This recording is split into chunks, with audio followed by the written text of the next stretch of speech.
EzraLevyLawfirm@gmail.com. I'm so happy you spelled that Yeah, out. I know that. I know you have your dyslexic. I always make a mistake with the thing. But Ezra Levy, you want to? Ezra, I want to ask you a legal question. Okay. There's a guy in jail that I've been supporting. He's in Rikers, a Jewish boy. He's there for 15 months with no bail. Now, yes, he did impersonate a police officer. He did walk into the police station a second time and stole Allegedly, their right? uniforms. Because the case is pending, or he's been convicted? He's not convicted. That's the problem. 2 years, he's still sitting in jail. You know what I mean? 15 months. And here's the worst part of it. When they did let him out, he did start robbing some small synagogues and stuff. But he didn't do anything violent. And they didn't give him bail for 15 months. He didn't go to a judge. He now went before a judge, and they gave him a bail of like $20,000. Okay. I thought with the cashless bail, I mean, he non-violent crimes, you get out. Well, maybe. First of all, not every burglary in itself, if it's in a residence, is considered a violent felony by law. Also, there have been some tweaks to it, very minor ones, but some of his other cases, it seems, were violent. I would suggest breaking into a police station, but still, I mean, they did finally give him bail. What took him 2 years to get the bail? That's a good question. I mean, look, it's first of all, there is a backlog. There could be many reasons why. Unacceptable. If I get into city council, that's the first thing I'm going to do. You're going to say, well, Heshy, how are you going to control state judges and federal judges? Let me tell you something. This is our city. You're right, we can't control these judges, but we do give them the parking and the office spaces. Take away all their privileges. Don't make them suffer. I mean, you guys are sitting there 5 years on cases. Come on, man. I'm not here to defend the system, nor to defend prosecutors for not getting their act together, nor the courts. First of all, there could be many reasons why there was a delay. If there was any delays of people sitting there lost in the system for years. There are some legitimate delays with sometimes the person's incarcerated. For example, if they're looking to see if he's fit to stand trial, so doing those examinations or hospitalizations, there could be reasons. For everybody? No, there has to be a judge has to order that exam. I'm not sure what happened. Usually, when you go to jail, they ask you 10 questions. Are you crazy? No. That's it. Again, that's a lot different. If a judge or one of the lawyers believe that the defendant is not fit to stand trial, an order will. Now, I have a question. If I do bail him out and he commits another crime, forget that I lose my money. You don't lose your money as long as he comes back to court. But do you think that I can get in trouble or blamed because, look, I knew that he was bad? And no. I mean, unless you're there actually helping him do the crime, you're not going to get in trouble for that. The question is, do you really want you have to decide for yourself what you want to do. I have to decide, you're right. Anyways, we're going to start our show, but I'm going to start with a nice quote, and here's my quote. You know, a lot of people don't come out to vote. A lot of people think that we shouldn't stand up for the rights. Today I had a video, Ezra, I don't know if you saw it. I did see it. That, again, four HPD inspectors showed up for the second time to a building, and I kept them out. And this is the same building where I had the inspector arrested, so they're coming after him. And they came on an anonymous complaint. They got a court order which costed $10,000. And the complaints are there's garbage outside. I said, look, there's no garbage outside. The hallways are messy and one light is not working. I mean, this is what they came. And they came with a court order, and we laughed at them. Then they called the police. I said to the police, hey, you can't get involved in this civil matter. Oh, we have a warrant. I said, did they go to the police station? Did they serve the warrant? Do they not know the 4th Amendment, the 5th Amendment, the 1st Amendment, the 16th Amendment? And the cop said, yes, we can't enforce it. The 16th Amendment. I don't know. What is the 16th Amendment? I forgot what it was. Maybe prohibition. I don't know. All I can tell you is the point is I started quoting, and I said, listen, you have to go to the police station. And there was no date on the warrant. Okay. So if there's no date on the warrant is moot right there. Correct. But these guys came for nothing. And this is my point to you is very simple. The New York City Housing Authority, which was going to be one of my topics, has $10 billion in repairs. People are living in mold, broken ceilings, broken walls, no gas, no electricity. They're going after landlords on a leaky radiator. Really, a leaky radiator. They're going into a building that they claim the window doesn't go up and down. They're looking to give a violation for towing the hallway, and they got a court order, 4 inspectors. But you're not going to the New York City Housing Authority where there's 3,300 people in one project that don't have gas, hot water, cooking, moldy, leaky ceilings, living like animals. Let's follow the money. Who runs those projects? Right, doesn't make a difference. You're letting people follow the money. But why is HPD coming? Because they're upset that I didn't follow and I fought back. So here's my quote for the day. A patriot must always be ready to defend his country against his government. You know, if we don't stand in unity against our government and we all stand and fight with each other or let somebody do it alone, they'll come after you. I go there and stand for the people. I am a patriot. Maybe I don't fight in the wars. I'm not a soldier, but I'm a patriot of this country. And I will defend this country against this government that does bad things. This government thinks they boss us around, just like the pandemic and all that stuff. And I want to talk to our guest about that. But again, guys, stand up. You see what you could do if you're knowledgeable and you call the right people. You know, I'm going to tell you one last story. I had a police officer that called me. And 3 inspectors showed up because the next door neighbor writes a whole email. He spent $500,000. He did work without a permit. So they came to his house 3 times. They saw no work going on. The police officer told me, yeah, you know, I did something in my bathroom. I changed the light fixture. I did something. I said, listen, something like that doesn't really need a permit, but it does need a permit. But the guy's claiming on you. He knows everything. He says, yes, he's a neighbor that's fighting with me. He says that I even took up my badge and scared the inspectors. I said, I wish you did that. but he didn't do that. This is my point to you, that we defend everybody, police officers. We have to stand up against government. These guys don't care. They're coming after anybody and everything. And I tell even the police officers, call me, be qualified, get the right experienced people. And I went and I advised the police officer, and I'm going to help him get out of his problems. That's great. Anyways, here's my joke for the day. When my son Yaakov was 3 years old, he sat in the bathroom with his grandmother, my mother, watching as she removed her dentures, that's her teeth. Yeah, I remember And she those took days. them out and she started brushing them. And after a few minutes, my little son Yaakov said, Grandma, can you take your ears off too and clean them? That was funny. There's no way that wasn't funny. I was laughing when I saw that. I know you were laughing. Because she took her teeth out and Okay. she was brushing her teeth, not in guess her you have mouth, on the counter. I get it. Okay. I'm sorry. Anyways, this is a joke about my producer. When he was, I wasn't thrilled for him to be a babysitter when he was 13 years old. You know what I mean? And he made me crazy. I want money, and I'm going to babysit my brothers. And he begged me. So anyways, I started asking him questions, and he started trying to be a big shot. Finally, I asked him the most important question. What about a fire? And he said to me, rolling his eyes, Pop, I know how to start a fire. Bum. Yeah. Well, I thought that was funny, too, when he answered me that question, but I still let him babysit. Anyways, we're going to start our show. The questions do you pay in that night? You can ask any questions you want. Nicholas is on the line. Nicholas, I want to say your name again. It's a Greek name, Chamberas. Yes, Can you say it to us? Tell us right how you say it. Chamberas. Chamberas. Anyways, Nicholas, we want you to tell us. First of all, we know that Newsmax. You write a blog, and you also you helped a lot of people on campaigns. You've even helped Nicole Malitakis against that. What's that crazy guy's Max name? Rose. What? Max Rose. Max Rose, right? I don't like him. That's why I forget his name all the time. But you helped her. You help a lot of people. So you believe in the system for some reason. You believe the system works, and we want to ask you about that. But I want to ask you. You just wrote. Newsmax just picked up an interesting blog of yours on the red wave. Did it happen? I want your opinion on it. But I believe the red wave happened. We took over the House. You're right. We didn't take over the Senate. But without the House, the Senate really can't do much. Is that correct, Nicholas? First of all, tell us a little bit about yourself. I wish we were 100% in agreement. You make some good points, but with where President Biden's approval rating is right now, we could and should have easily picked up 30 to 40 seats. What difference? But Nicholas, it makes a very big difference. But Nicholas, It makes a big difference. Sure it Nicholas, does. what difference does it make? You still don't have a supermajority, which means you can't override any vetoes or anything. So big deal. So you have 218 or 268. Big deal. If we lose the Senate, they can confirm even more radical judges. Well, you lost the Senate And- already. We lost the Senate. It's already. Well, no, they already I have mean, 50 seats. They have 50 If seats. And Herschel Walker wins, it'll be 50-50 with the vice president right, get the tying right. vote. So we rate. right? It'll be a and you're status hoping quo. Manchin, every once in a while, he does the right thing. Senator Manchin from West Virginia. Right.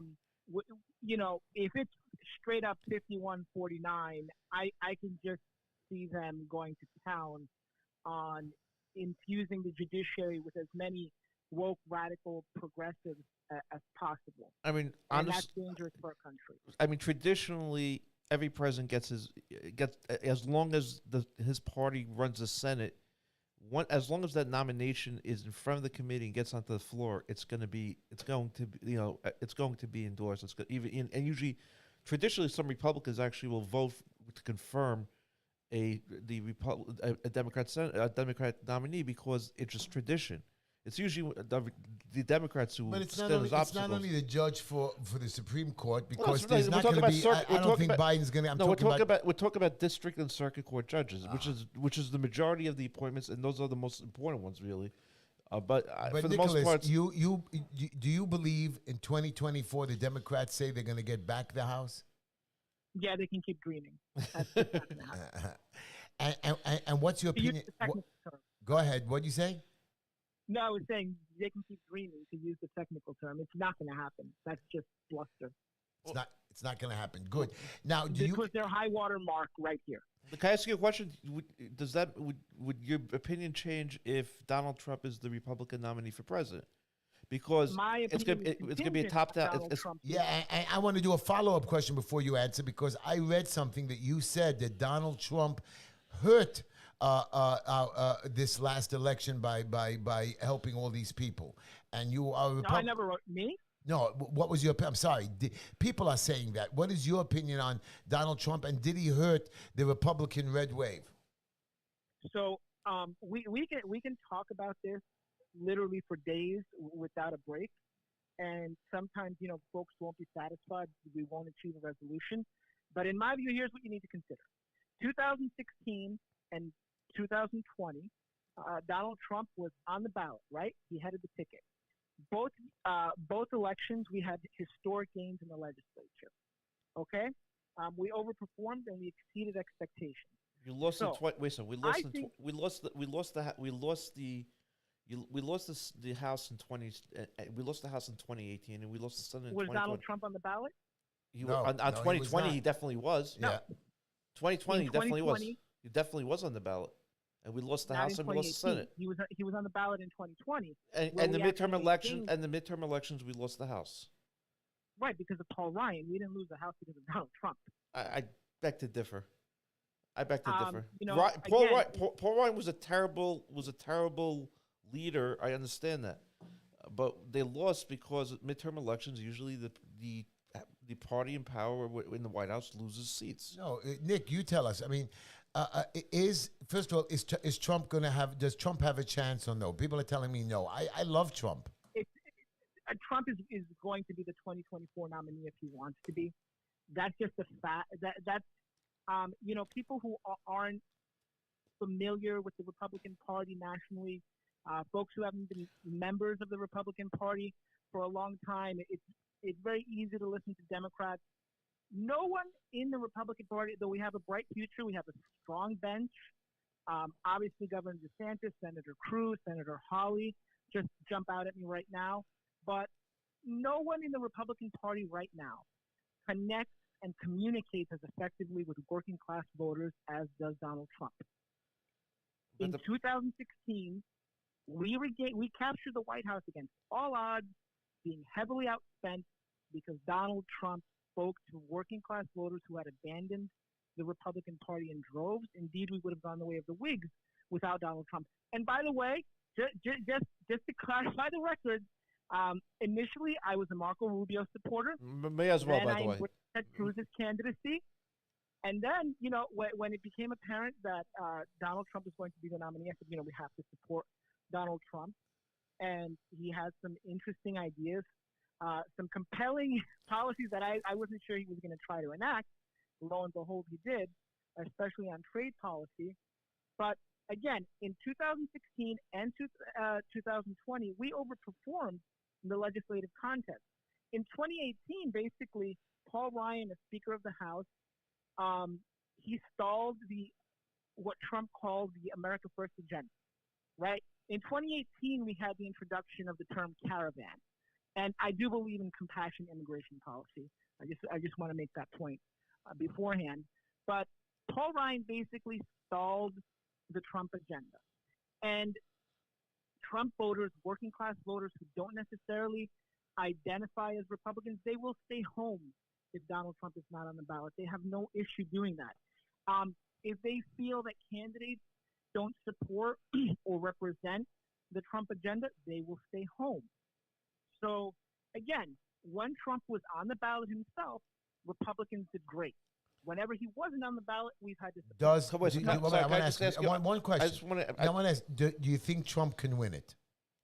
Absolutely. Yeah. Who else? Again, this is a Trump game. It's not Before- who else. It's not who else.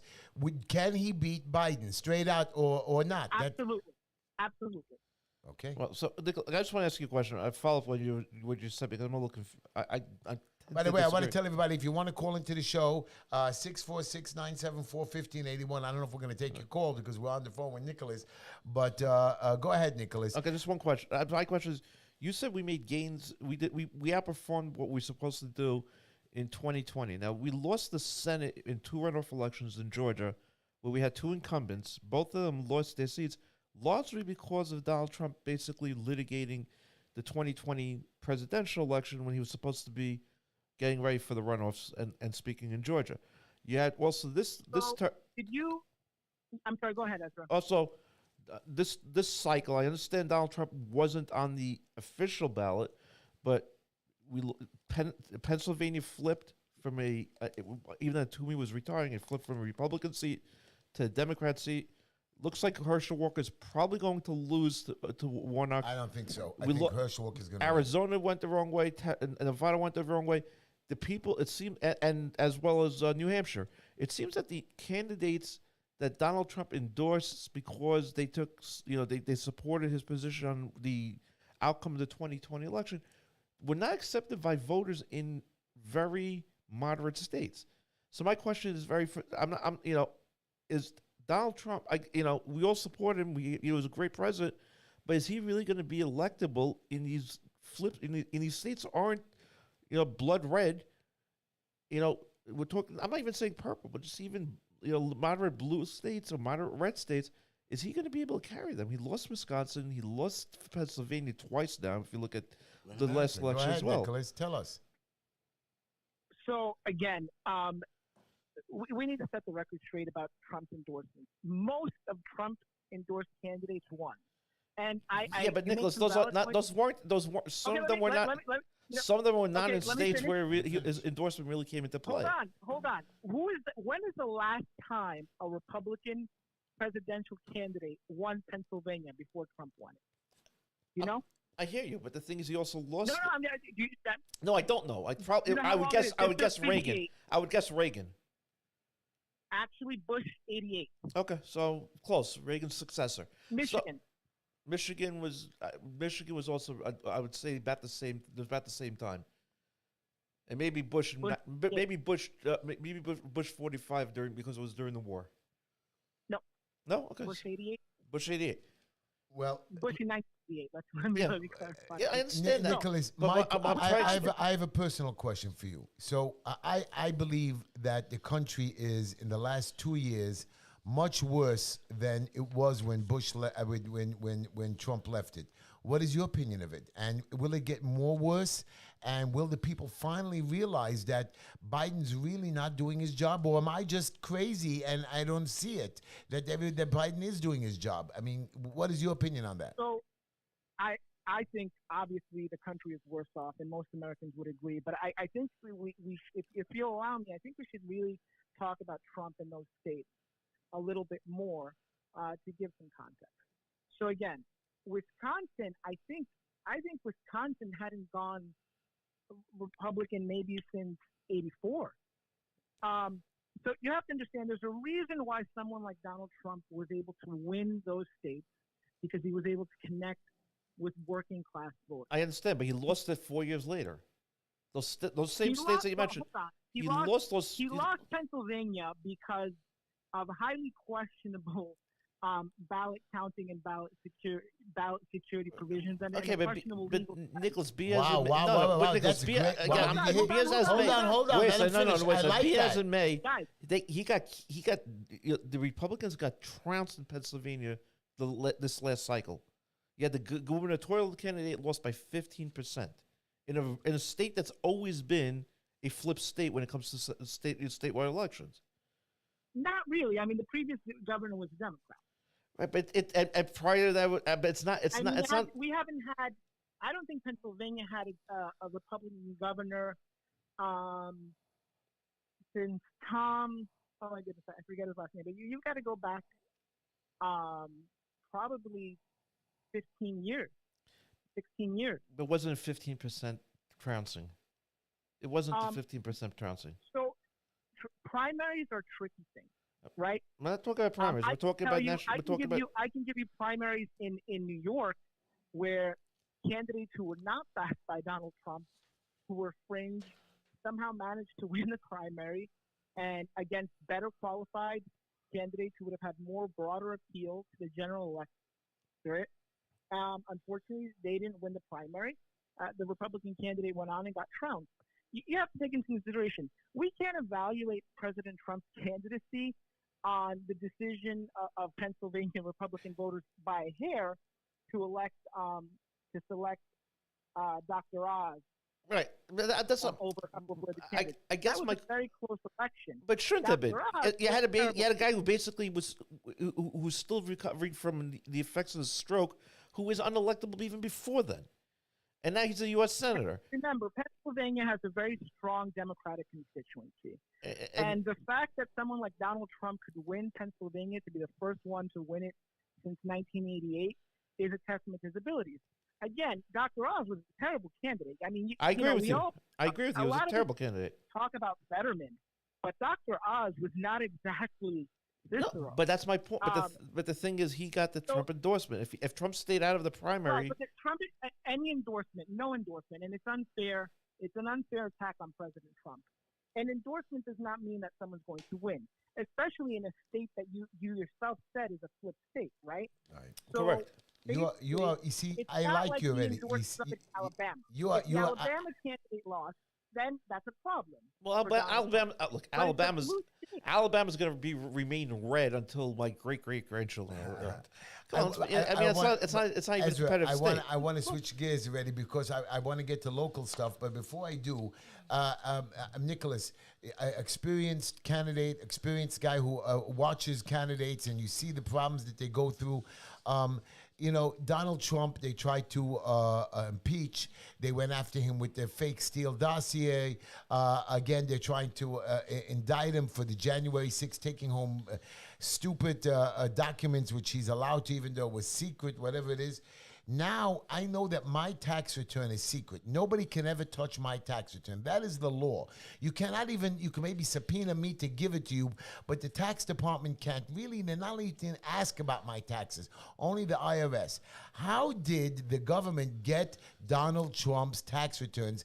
They just want to try to get him. I mean, don't they see already that enough that we're trying to get this guy? I mean, how come we're not standing up? How come the country is not screaming or protesting? So I think though that a lot of people understand what's going on, and the reason why it's get Donald Trump by any means necessary, and we had two entire impeachment charades, and I've written about this, so I'm not a Johnny Come Lately. I think the second impeachment based on a phone call was shameless and gutless. That was the first impeachment. That was the first impeachment. The first impeachment was the Ukraine. The second one was the January 6th charade. Yeah, January 6th was the second one. They were both sham impeachments. I agree with you. They're So both sham both of them impeachments.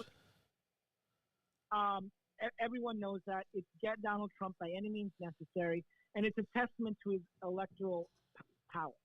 They know that if he runs, he's probably going to win. They fear that.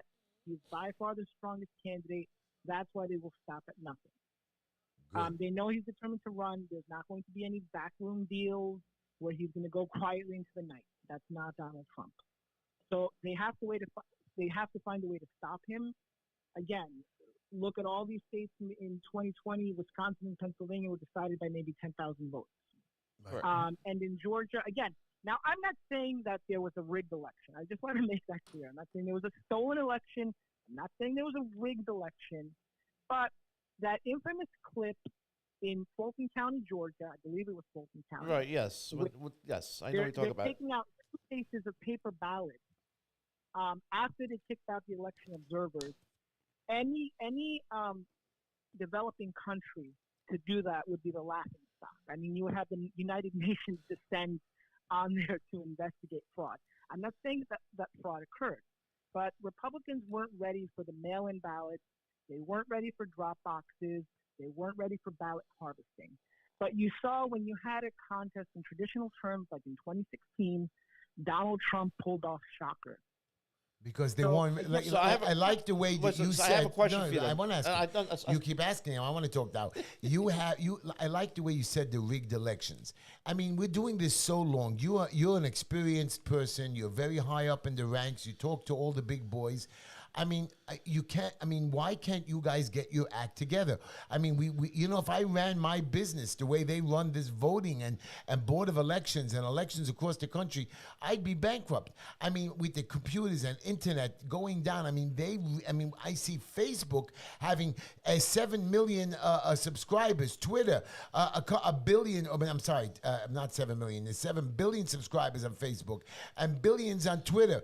I mean, we constantly when we go down for 10 minutes, we have a breakdown. Here, every year, every election, the elections are a trouble and rigged. Did Carrie Lake in Georgia get screwed That out was of? Arizona. Out of She lost in Arizona. yeah, Arizona. Did Carrie Lake get screwed out of her election? And So again, I just want to make clear: I'm not accusing any election of being rigged, or there being deliberate, or there being fraud, or deliberate fixing. We don't know. My point is that it's unfair to call someone an election denier when they call into question things that are captured on video. No, agreed. Um, Agreed. And when you have voting machines constantly going down in precincts that traditionally vote 300% more Republican, that calls into question. and When what are you going to spend do that- about it? And what are you going to do about it, Nicholas? What can we do about it? So that's why Republicans and independent voters and even some Democrats, we have to focus more on local elections, local directives and initiatives. It can't be, the angry Trump voters come out every 4 years. That's not going to make a difference. Nicholas, But can I ask? we I'm have- sorry. I was going. We Can I have to ask you one say question? It's unacceptable. Just one question. I'm not blaming. I'm not. I don't, to belabor whether Trump is to blame or not. There was clearly the Republican leadership messed up this election because it should have been a much bigger turnout. Yeah, And we can talk about it because it's So my- interesting. I was gonna, So my go ahead, question, Ezra. So my question is this: the RNC right now is about to elect the new chairperson. They did. Rhonda They McDonough. did. No, Ron McDaniel no. wants to keep her position for another 2 years, but now the word is Lee Zeldin is running for it. Do you think he has a legitimate chance of winning? And do you think he could affect change so that the Republican Party apparatus nationally will be able to support the candidates who are underfunded, underspent, and for many, it has some very good candidates who lost because they just didn't get enough money, enough national support from the rest of the party. Well, it's no secret that I think very highly of Congressman Zeldin. He is a breath of fresh air. He would have been an amazing governor, and I'm not trying to stir the pot here. I think he still has a chance to be an amazing governor or to other higher offices. Okay. And There's a Senate seat that's up for election in New York in 2 years, right? I think Congressman Gillibrand. Zeldin. Right, Gillibrand, but she Yeah. keeps winning over Well, there. I'm saying it's in 2 years, so. Well, I hope she gets them. But I guess, Mike, I just wanted to let you finish your answer. I'm sorry. So, again, Congressman Zeldin would make a great RNC chief. I really, obviously those are conversations that that members of the RNC are going to have, and a discussion they're going to have. It's interesting you mentioned the RNC because they circulated a memo, and this is what I took issue with in my last column. They circulated a memo to candidates late August, if I remember correctly. And again, I took issue with this. I didn't know about it until after the elections. They issued a memo where they advised candidates to not talk about critical race theory, not talk about masking of kids in schools and other places, and not talk about energy independence, but instead talk about availing ourselves of all energy options. Uh Now, I'm not saying that any of that is a good idea huh. or a bad idea, but a lot of problems that the candidates encountered is they didn't keep their message simple, right? You know, you Correct. heard the Yes. kiss rule, Right. keep it simple, sweetie. Uh huh. Um, and Republicans needed to make a strong and direct case. And, you know, we should condemn racism in all and any form, but critical race theory is a form of racism. I agree. I Glenn don't. So, Youngkin is governor of Virginia because he fought because it. he called out Correct. critical race theory. Correct. And to advise Republican candidates not to talk about it is counterproductive. Well, Um, Masking. Now, again, if someone wants to wear a mask, go for it. I right. think you should be able to wear a mask. You You are want to wear great. N95 mask? I love you. You are. Where do you live? You live in New York City. I live in Brooklyn, absolutely. So now you're one of us. So you know the crime, you know the constant attacks on our people from anti-Semitism, different races from the Asians, even the blacks and shootings. I mean, I understand we have 2,000 shootings and then we stop crime, but we continue to get 2,000 shootings and 400 murders every year. It never ends. They can say crime is down, so instead of 400 people being shot and killed, 300 people. It never ends. The Democrats keep getting elected, and they don't seem to make a change. I mean, is Mayor Adams is he a waste of our time? I mean, the city council keeps going Democrat. I'm switching to Republican Party. I've just switched. Really, I'm going to take a video of my card going in, but Republicans are just not getting elected in the city itself, and whoever gets elected can't get anything done. I mean, look at us. Is our city lost? Do we have a chance? Will Republicans be able to step up? I'm going to come in as a Republican, but will we be able to gain some ground in the Senate, in the Assembly, in the city, or is it over as an expert? So I think first, with Mayor Adams, the jury's still out. We should, and this is coming from a conservative Republican, but I think we need to give him some more time to properly assess his performance. Would you agree to a terrible first year?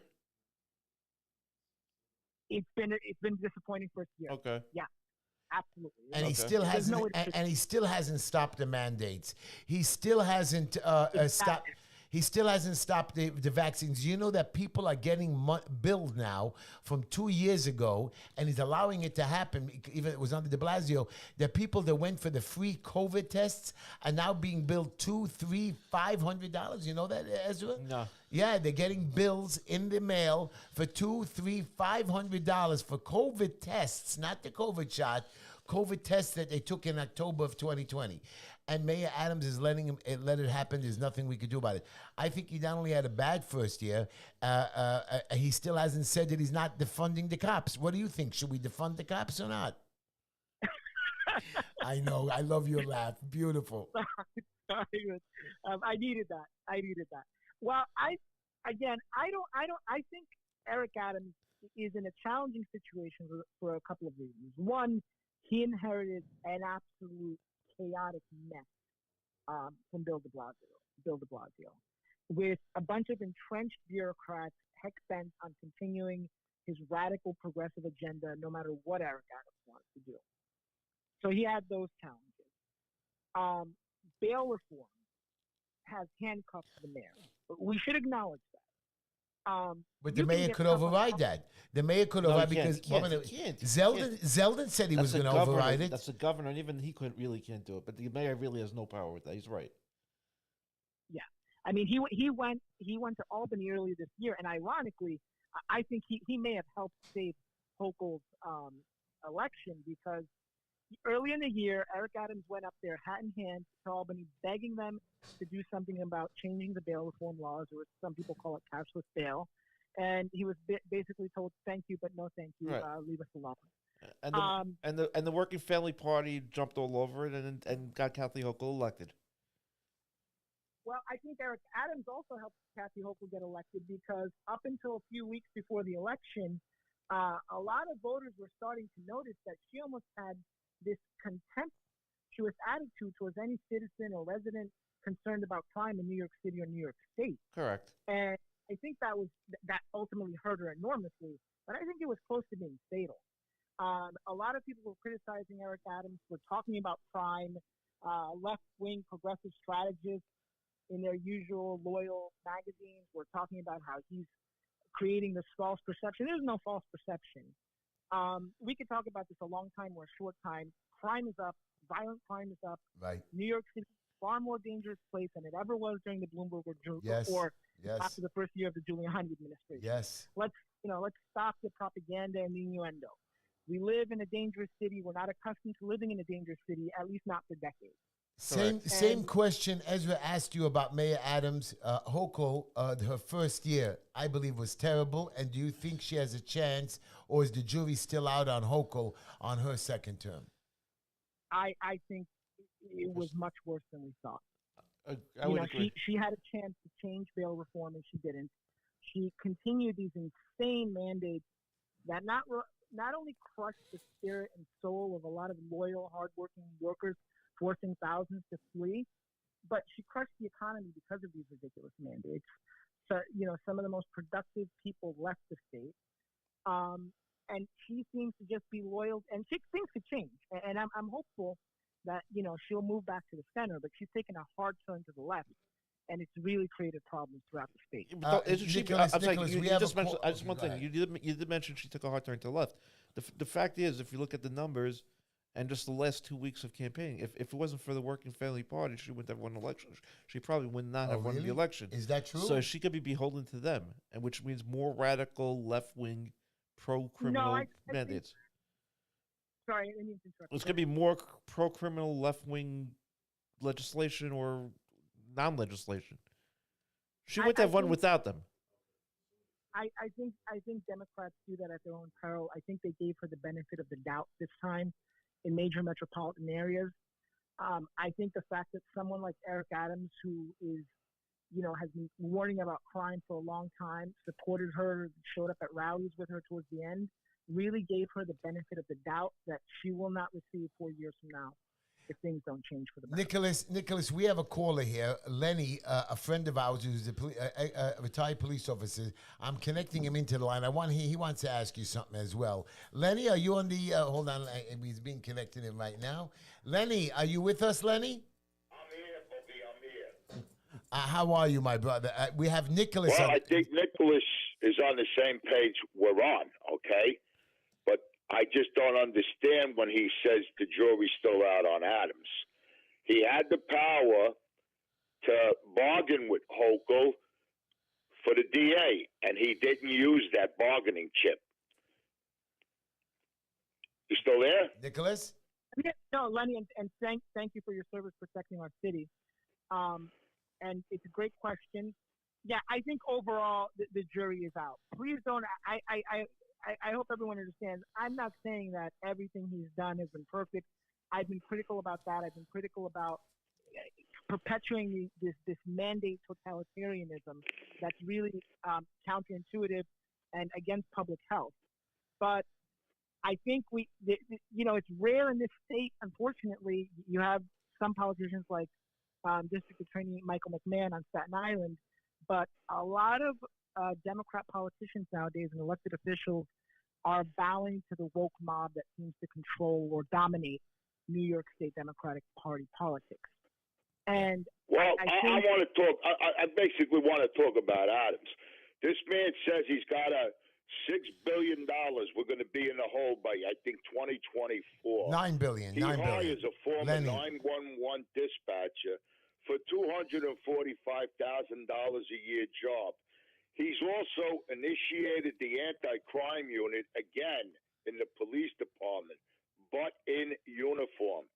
Do you want to catch these guys, or do you want to play catch and release? He's got to open up his eyes. The man, I said it once, I said it twice, he dresses like John Gotti, and he parties like Jay-Z at nighttime. We don't need a mayor like that. We need a mayor who's going to be hard on crime. This way, wherever you live in Brooklyn, wherever I live in Staten Island, we can walk out into our streets and not be afraid of being gunned down. There's no other way to say that. Simple and plain, Nicholas. We're all scared. I mean, we're actually scared to go down the trains and walk in the street. Oh, absolutely. And I was part of, I call it the little engine that could. I was a big part of the 2017 campaign against de Blasio. Really proud of my participation.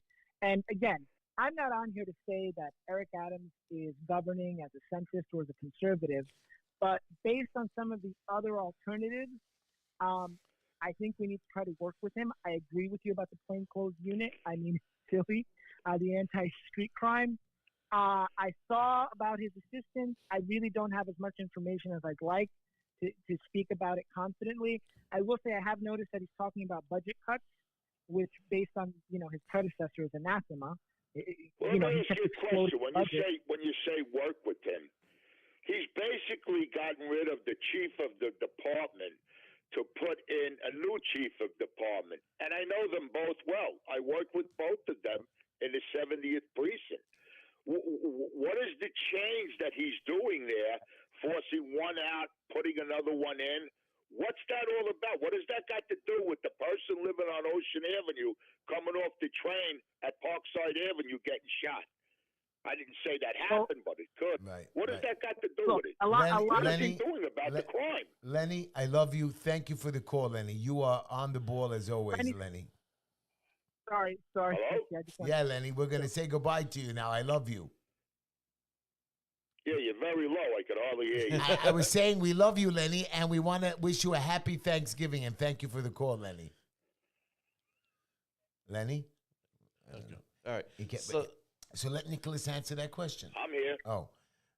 Okay. So we have a Democrat mayor in New York City, a bastion of progressivism, who ran against defunding the police, who is vocally and strongly opposed to bail reform. What I think we need to do is we need to hope that more and more public pressure mounts, and giving him sort of the push he needs, the boost he needs to push back against this radical agenda as much as possible. I'm no Eric Adams supporter. I just want to be clear about that. But again, if you look at who's attacking him the most, it's progressive leftists. He's not really getting attacks from Republican politicians in New York City. It's the radical left that's attacking him. That's correct. I think Al Sharpton actually came out this weekend and berated those people. Really? So. And that listen, if the left is attacked, if the radical left is attacking an elected official, it's a good sign. That's a good spot, but the thing is, right now we have another 3 years of his mayoralty before he runs for re-election. Yeah. So what? And we have city council elections coming up next year, where for the most part we're just looking at a bunch of more progressives getting elected, because the Republican Party in New York City is basically weak. It's not basically. It's very weak. You're gonna have sometimes they don't even put nominees on their own lines anymore. All valid points, and that is the key. In that, if we had a strong opposition, a loyal opposition, I think we could get a lot more done. And if nothing is as persuasive to a politician and an elected official as the prospect of losing office. Correct. So whatever you want. Nothing sends a more powerful message than if you do this or if you don't do this, you're going to lose. Unless you're Kathy Hochul, because she really seems afraid this year. And you make an excellent point. The Republican Party, it's not strong, but there's a lot of hope for improvement. And we're at a baseline. The Republicans in New York City, we haven't hit the ceiling. The city council, they aggressively gerrymander those lines, we know, but we've got to contest as many races as possible. We need to put up real fights as much as possible. And in situations where we cross endorse, we need to have better lines of communication with the people we cross and doors You and say, see, hey, what are you? I'm going to be running for city council, and I'm going to be running on the Republican ticket. The Republican hierarchy has an opportunity to allow a candidate to run, and they might still give my Democratic guy, the Wilson Pakula Act, to run in the primary against me and be on the Democrat. Is that fair? Is that even allowed? I mean, once there is a Republican candidate or other candidates, you shouldn't be allowed to let cross-party. You could endorse, but you shouldn't be able to allow a Democrat to run on the Republican ticket if you have somebody there. If you have nobody there, I understand. Give the spot. Is that allowed for them to do that, or they're not allowed to do that? So yeah, look. As a matter of procedure, they can certainly do that. They can give the Wilson Pakula. But even though there is a candidate that's running for the spot, a real Republican. Yes. And now again, I'm not judging the merits of that decision. Please understand that. I'm just saying what they can and cannot do. But we need to develop stronger grassroots throughout the state, and this election shows that there's potential for that throughout the state, not just Brooklyn, not just Staten Island. Well, I mean, the truth is, I would agree with you. Throughout the state, it worked, but the four boroughs, because Staten Island is different than the other four. But in the four boroughs, the Republicans made, other than in certain pockets, okay, where they did flip some seats, but overall, New York City is still so blue that it just doesn't seem that's possible. It's probably the case that it is so blue that it's not possible. But I'm not ready to say that it's a hopeless cause because we really haven't started trying. Good. I want to go on another topic for both of you because you are a reporter as well. You write blogs, you write articles. Twitter. I want to just go on Twitter. We know Elon Musk took it over. He fired a lot of people. He put President Trump back on. Will Twitter finally, under Musk, be more successful? Will we have, everybody who follows me, especially the candidates and the police and a lot of the politicians, those are my bigger audience. It's not really the people that follow me on Twitter. I have a few thousand followers, but the people that actually watch my Twitter are the politicians. That's how they get the information. They don't look at me on Facebook or WhatsApp on Instagram. Some of them do. Twitter is the main focus of most politicians today. Do you think that Musk will fix it? And will it be free and right? And is it great just to have Trump back? And will it let everybody back? Shouldn't it be free for everybody just to go and use it?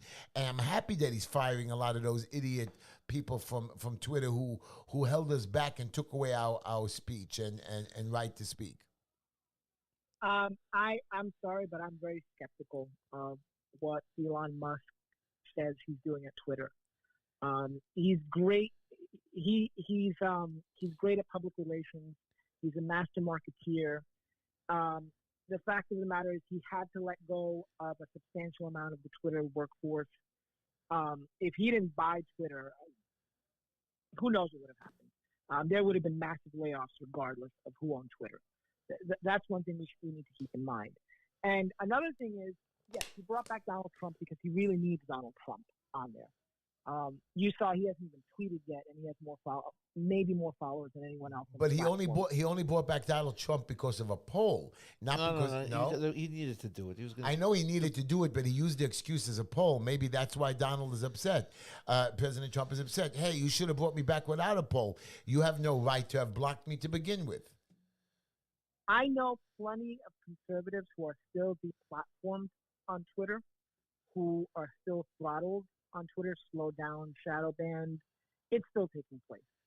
Now, maybe it's taking place at a much lower frequency, but there was a tweet that Elon Musk put out over the weekend that was troubling, and I don't remember the exact quote, so I don't want to be incorrect or inaccurate.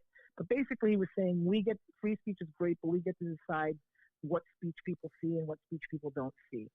If we don't like it, people are going to have to search for it, and that's the bottom line. Wow. Which is same as the old Twitter, right? Yeah, it's status quo right now. Well, he just started, and I wish him a lot of luck. Nicholas, you are just great. And when I run for city council and make my official announcement, I'd like to knock on your door and get a lot of advice for you.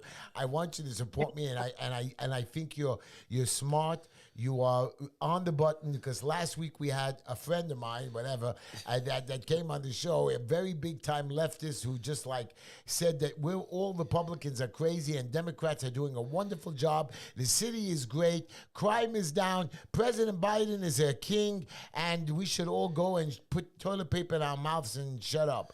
So, and just because of that, because he was, he spoke so confident, like even though everybody saw through him that he was full of it, he did speak like he believed it. And just because of that, I thought he was drunk, so I dropped off a good bottle of liquor for him this week because he's been drinking the crap. I actually walked over to the synagogue and brought him a $200 bottle of liquor. But Nicholas, thank you for your time. Thank you for your effort, and I want to take you out to a great deli. I take all my people out, and you're going to come with me. You're going to love it. Absolutely. It has been even better than I thought. Again, we have some mutual friends. They said you're gonna have a great time on the show, and it was even better than I was expecting. And I don't scream at everybody, Nicholas. I don't scream at everybody. My 2-minute videos are screaming at the government, not at my people. I love you. I want to wish everyone listening a happy Thanksgiving. And again, Ezra, it was a great back and forth. I really enjoyed it. Me as well. Thank you, Nicholas. I look forward to speaking with you. I had a great time, everybody. Thanks for listening. Thank you. Thank you, Nicholas. Thank you. We love you, and I'm going to be in touch with you. And pick up my phone calls now. Don't ignore me. Never. Bye, Nicholas. Thank you again. You see, Ezra, last week we went one way to the left. Now, I don't believe Nicholas was all the way to the right. He said he was conservative. No, Nicholas, I think, is Nicholas. Look, Nicholas is what I think what a Republican, a conservative Republican is. We're not radicals. And you They're know, not radicals. And his and opinion and again, I'm going to say the same thing. I don't think, last week's guest, I don't think he's a radical leftist either. He is. No, he made it very clear. A lot of what he advocates for is based on the greenbacks that he's looking to make. Okay, so he's greedy. That's not the way you're That's supposed to be a politician. He's a politician, he is a politician. He works with the politicians. He's a lobbyist. And he influences. Look, he influences the people's He's a lives. lobbyist. I think I don't have a lot of admiration for lobbyists. I'm not going to judge what he said just based on that's his personal beliefs. I think a lot of it has to do with he's representing certain interests, and he's going to continue representing certain interests, and he basically spewed what he has to do to get those interests made. Can I ask you a question? You could. The federal government said, the Supreme Court of the United States said abortions are no good. No, that's not what they said. They said abortions are No, they said illegal. it's a state decision. No. They said a state decision. The but states really, decide the federal whether government says it's not. No. So let's And very you quickly. can be arrested. No, let's go very quick. Let's go back, okay? No, because I want to finish let me just. I want to clarify. I'm going to let you come on. I want to ask you part two. The state Supreme Court reinstated the law allowing abortions up to 6 weeks. So what difference does it make? I mean, if the state says, according to Hochul, that I don't care, any abortion is good. Now, why would they reinstate something if Hochul said, anyways, it doesn't make a difference? First of all, in New York, the law is you can have an abortion until birth. So why did they reinstate I don't know, this law? I'm not sure which state Supreme Court They just did it. State Supreme Court reinstate law. Which state? New York State. Okay, so there is no, the law in New York State was signed by Governor Cuomo, the law of hoopla, okay? You could get an abortion, basically. A woman could choose to have an abortion until the baby's in the birth canal, for lack of a better term. Really? Yes. Even though the baby has a heart? Yes, and yes. That's what that. What happens when they try to do the abortion and the baby comes out alive? What happens then? They kill the baby? I will tell you something. In a couple states, they actually had referendums that said that the doctor should be allowed to kill the baby if an abortion went bad. No. I'm not sure. It was on the ballot or close to being on the ballot. But the answer, I just want to be very clear. The Supreme Court of the United States, until Dobbs, okay, the law in the United States was until you could a woman had a federal right to an abortion under the U.S. Constitution until a certain time where a baby's viable, whatever it is, and some other restrictions. The Supreme Court in Dobbs said, wait a second, that's Roe v. Wade was wrongly decided, which is true, okay, and said we're letting the states decide their own laws. Every state, there's 50 states, through the legislature, will decide what the law is in that state as to a woman's right to an abortion or not. So it makes no difference in It America does. because It's I can go from New York to New Jersey to Connecticut, and we're in a small country today. You get on a train, you get yourself an abortion. The problem is this. Okay, you have to understand. This country was founded under the idea of a sovereign states and a federal government. United States. Yes, but the federal government had limited powers. The problem is we have come to a point where we rely on the federal government to tell us everything, and the states have no rights. Well, the show is coming to an end. Ezra and Nicholas, you are great. Lenny, I love you always. Thank you for calling into the show. I think both my jokes were funny today. Ezra did not. I'm never going to let you see my jokes beforehand again. I will laugh at them when you don't. They were funny. Especially about having. And I want to wish all of you a happy Thanksgiving. I'm going to have Thanksgiving with about 50 of my nephews, nieces, brother-in-laws, sister-in-laws. One of my sister-in-laws is bringing over a new boyfriend, and I'm going to have to give him a hard time. So you want him to become your brother-in-law? Well, be nice. but I have to show him who's the man. Afterwards, right? We trick him into the family, and then we kill him. Anyways, Ezra, happy Thanksgiving. I know that you don't do turkey; you do happy Thanksgiving lunch. I just take a day off from work. You get a turkey sandwich, not a turkey. I had that for lunch today, but that's okay. Okay. Anyways, I want to just tell you guys quickly when my mother and my wife always had issues with it. I once my wife was supposed to. She went away. She says, "You better babysit and take care of the house." So when Linda left, I was dead. I mean, how am I going to take care of the kid, do the wash? I called my mother. You should have seen my mother. She came over to the house with one hand holding the baby, doing the washer and dry, which I never knew could run together, washing that. She brought her own mop and her own rags, you know what I mean? My mother, and she cooked me a meal. And when my wife, and quickly before my wife, and all the beds were made, the laundry was folded. So before my wife came home, I told my mother, go home, go home. When my wife came home, I said to my wife, this is the way the house has to look. And she says, oh, your mother came over. Oh, I thought she was going to tell you to keep doing what you did. No. Okay. She knew I was full of the thing. That witch knows exactly. She has this feeling. I call her the witch, but not to her face. Of course not. I call her Angel. You call my queen. Yes, I know. I know that. Thank you, everybody, for listening to the show. Thank you, everybody. We'll see you next week. Happy Thanksgiving. Ezra, thank you so much. Thank you. Have a good night.